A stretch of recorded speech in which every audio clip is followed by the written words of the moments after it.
Hey everybody, Nick Espinoza, your chief security fanatic here. Don't forget to subscribe. And today, I'm asking, why would you bug your own bedroom? Or even your own house? And I'm not actually talking about Amazon Echo this time, but this is the ramifications of having cameras flipping everywhere. And there's a really interesting write-up of basically of this in the Washington Post by Francis Vanal and Elise Yoon. And if you didn't know, 4 people have been charged in South Korea with hacking into tens of thousands of private video cameras in homes and businesses in search of sexually exploitive footage. That's according to Korean authorities this past Monday. In other words, they were hacking into homes looking for people getting it on, and here we go. Now, in a news release, the Korean National Police Agency said that the suspect stole basically footage from about 120,000 cameras, illegally manipulating and selling hundreds of videos on an overseas-based website. Now, 2 of the suspects combined had contributed more than half of the content to the website, according to the Korean police.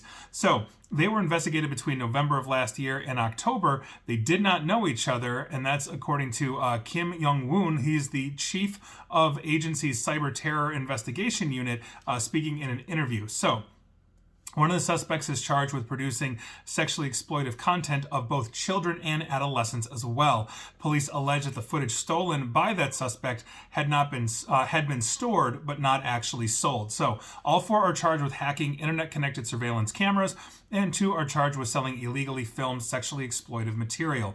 Distributing and selling pornography, FYI, is largely illegal in South Korea, and the charge of sexual exploitation for taking footage of a person's body against their will is considered a serious crime. Illegally filmed videos have been a major issue and also a catalyst for the feminist movement in South Korea, where authorities have cracked down on hidden cameras known as molka in public places such as swimming pools, hotels, and public restrooms as well.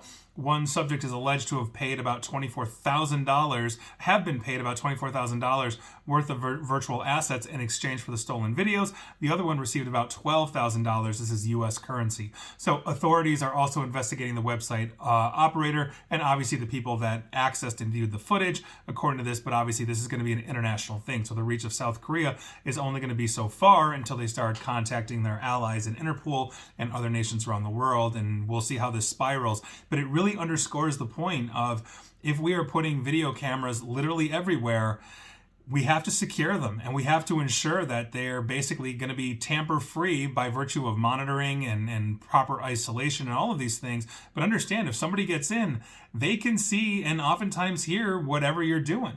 And that is the big concern, whether it's a smart home device, whether it's a smart camera. You're doing this under the guise of security, and here we go. You've got to secure these things. If you recall, Google Nest had a problem with this a few years back, where people did not have good security around their Google accounts, and attackers were breaking in and getting their internal footage, one of which was put online of an attacker talking to what looked like a 3 or 4-year-old little girl in her room, telling her that he was Santa and like all of these kinds of things. That's creepy as heck if you're a parent, right? So make sure that if you've got these cameras, you're secure with them, but also understand, if you've got smart devices, they're always listening.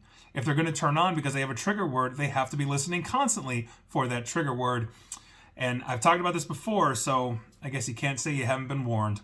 And please like, share, follow me here on Facebook and Twitter at NickAESP. And please feel free to subscribe to me at YouTube as well. And as always, stay safe, stay online, and please attempt to stay private, informed, and secure. Take care.